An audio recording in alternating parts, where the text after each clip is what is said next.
నమస్తే అండి. Welcome to Roja vlogs. అందరూ బాగున్నారా అండి? నేను చాలా బాగున్నాను. ఈరోజు కార్తీక పురాణం 18వ అధ్యాయం గురించి తెలుసుకుందాం.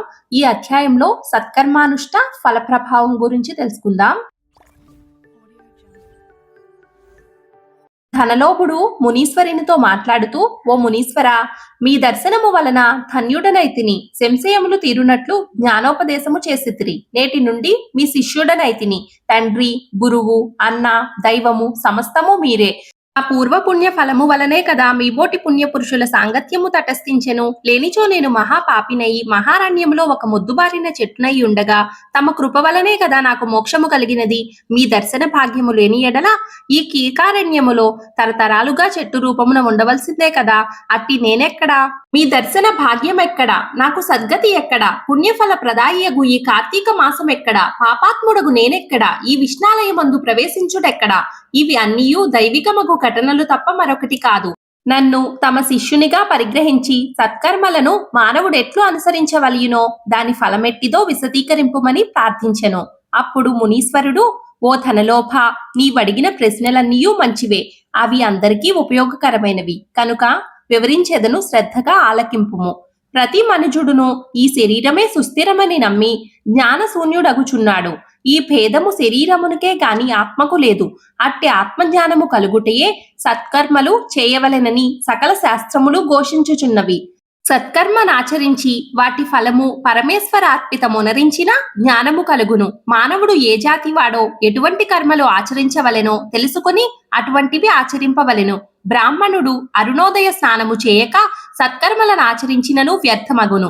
అటులనే కార్తీక మాసమందు సూర్య భగవానుడు తులారాశిలో ప్రవేశించుచుండగాను, వైశాఖ మాసములో సూర్యుడు మేషరాశిలో ప్రవేశించుచుండగను, మాఘమాసంలో సూర్యుడు మకర రాశి అందుగాను, అనగా ఈ 3 మాసములందు తప్పక నదిలో ప్రాతకాలమున స్నానము చేయవలెను. అటుల స్నానము ఆచరించి దేవతార్చన చేసిన ఎడల తప్పక వైకుంఠ ప్రాప్తి కలుగును. సూర్య చంద్రగ్రహణ సమయమందు తదితర పుణ్యదినములయందు స్నానము చేయవచ్చు. ప్రాతకాలమున స్నానము చేసిన మనుజుడు సంధ్యావందనం, సూర్య నమస్కారాలు చేయవలెను. అట్లు ఆచరించని వాడు కర్మభ్రష్టుడగును. కార్తీక మాసమందు అరుణోదయ స్నానమాచరించిన వారికి చతుర్విధ పురుషార్థములు సిద్ధించును. కార్తీక మాసముతో సమానమైన మాసము, వేదములతో సరిస్తూగు శాస్త్రము, గంగ గోదావరి నదులకు సమాన తీర్థములు, బ్రాహ్మణులకు సమానమైన జాతీయు, భార్యతో సరితూగు సుఖమును, ధర్మముతో సమానమైన మిత్రుడను, శ్రీహరితో సమానమైన దేవుడును లేడని తెలుసుకొనుడు. కార్తీక మాసమందు విద్యుక్త ధర్మముగా స్నానాదులు ఆచరించిన వారు కోటి యాగములు చేసిన ఫలమును పొంది వైకుంఠమునకు పోవుదురు అని అంగీరసముని చెప్పగా విని మరలా ధనలోపుడు ప్రశ్నించెను. ఓ మునిశ్రేష్ఠ, చాతుర్మాస్య వ్రతమని చెప్పితిరే, ఏ కారణం చేత దానిని ఆచరించవలెను? ఇదివరకెవ్వరైనా ఈ వ్రతమును ఆచరించి ఉన్నారా? ఆ వ్రతం యొక్క ఫలితమేమి, విధానమెట్టిది? సవిస్తరముగా విశదీకరింపుమని కోరెను. అందులకు అంగీరసముని ఇట్లు చెప్పెను. పోయి వినుము. చతుర్మాస్య వ్రతమనగా శ్రీ మహావిష్ణువు మహాలక్ష్మితో ఆషాఢ శుద్ధ ఏకాదశి దినమున పాల సముద్రమున శేషుని పాన్పుపై శయనించి కార్తీక శుద్ధ ఏకాదశి నాడు నిద్ర నుండి లేచును. ఆ 4 మాసములకే చాతుర్మాస్యమని పేరు. అనగా ఆషాఢ శుద్ధ ఏకాదశి శయన ఏకాదశి అనియు, కార్తీక శుద్ధ ఏకాదశిని ఉత్థాన ఏకాదశి అనియు ఈ వ్రతమును చాతుర్మాస్య వ్రతమని పేరు. ఈ 4 మాసములలో శ్రీహరి ప్రీతి కొరకు స్నాన, దాన, జప, తపాది సత్కార్యాలు చేసినచో పూర్ణ ఫలము కలుగును. ఈ సంగతి శ్రీ మహావిష్ణువు వలన తెలిసికొంటిని కాన ఆ సంగతులు నీకు తెలియచేయుచున్నాను. మల్లి కృత యుగంపున వైకుంఠమందు గరుడ గంధార్వి దేవతల చేత వేదముల చేత సేవింపబడుచున్న శ్రీమన్నారాయణుడు లక్ష్మీదేవి సమేతుడై సింహాసమున కూర్చుండి ఉండగా ఆ సమయమున నారద మహర్షి వచ్చి పద్మనేత్రుండును, చతుర్బాహుండును, కోటి సూర్య ప్రకాశమానుండును అగు శ్రీమన్నారాయణునకు నమస్కరించి ముకులిత హస్తాలతో నిలబడి ఉండెను. శ్రీహరి నారదుని గాంచి ఏమీయూ తెలియని వానివలే మందహాసంతో ఇట్లనెను. నారదా, నీవు క్షేమమే కదా? త్రిలోక సంచారివైన నీకు తెలియని విషయములు లేవు. మహామునుల సత్కర్మానుష్ఠానములు ఎట్టి విఘ్నములు లేక సాగుచున్నాయా? మానవులందరూ వారి వారికి విధించబడిన ధర్మములు ఆచరించుచున్నారా? ప్రపంచమునే అరిష్టములు లేకయున్నవి కదా అని కుశల ప్రశ్నలు అడిగెను. అంత నారదుడు శ్రీహరికి ఆదిలక్ష్మికి నమస్కరించి, ఓ దేవా, ఈ జగంబున నీ వెరుగని విషయములు ఏవియూ లేవు. నన్ను వచింపుమనుటచే విన్నవించుచుంటిని. ప్రపంచమున కొందరు మనుష్యులు మునులు కూడా తమకు విధించిన కర్మలను నిర్వర్తించుటలేదు. వారెట్లు విముక్తులగుదరో ఎరుగలేకున్నాను. కొందరు భుజించకూడని పదార్థములు కూడా భుజించుచున్నారు.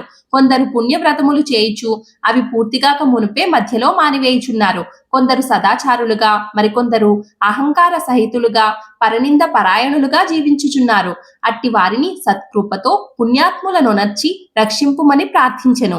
జగన్నాటక సూత్రధారుడైన శ్రీమన్నారాయణుడు కలవరపడి లక్ష్మీదేవితో గరుడ గంధర్వాది దేవతలతో వేల కొలది మహర్షులున్న భూలోకానికి వచ్చి ముసలి బ్రాహ్మణ రూపంతో ఒంటరిగా తిరుగుచుండెను.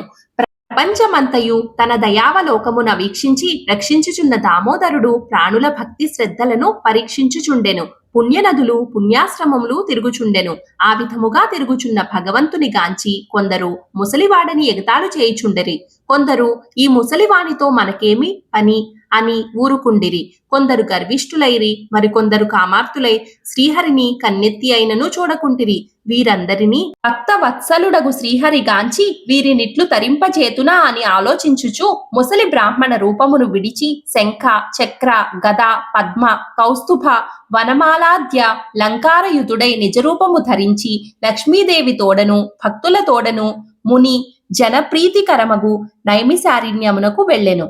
వనమందు తపస్సు చేసుకొనుచున్న మునిపుంగవులు స్వయముగా తమ ఆశ్రముల కరుదెంచిన సచ్చిదానంద స్వరూపుడగు శ్రీమన్నారాయణుణ్ణి దర్శించి భక్తి శ్రద్ధలతో ప్రణమిల్లి అంజలి ఘటించి ఆది దైవములగు నా లక్ష్మీ నారాయణములనిట్లు స్తోత్రము గావించిరి. శాంతాకారం భుజగశయనం పద్మనాభం సురేశం విశ్వాధారం గగన సదృశం మేఘవర్ణం శుభాంగం లక్ష్మీకాంతం కమలనయనం యోగిభిధ్యానగమ్యం వందే విష్ణుం భవభయహరం సర్వలోకైకనాథం.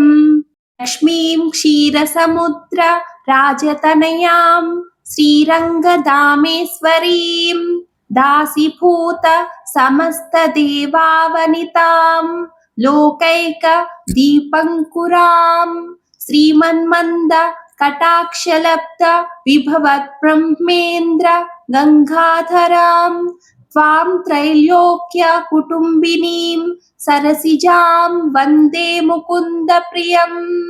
ఇక్కడితో కార్తీక పురాణం అష్టాదశాధ్యాయము సమాప్తము. ఈ వీడియో మీకు నచ్చినట్లయితే ప్లీజ్ ఒక చిన్న లైక్ చేసి షేర్ చేసి సబ్స్క్రైబ్ చేసుకోండి. Thank you for watching this video.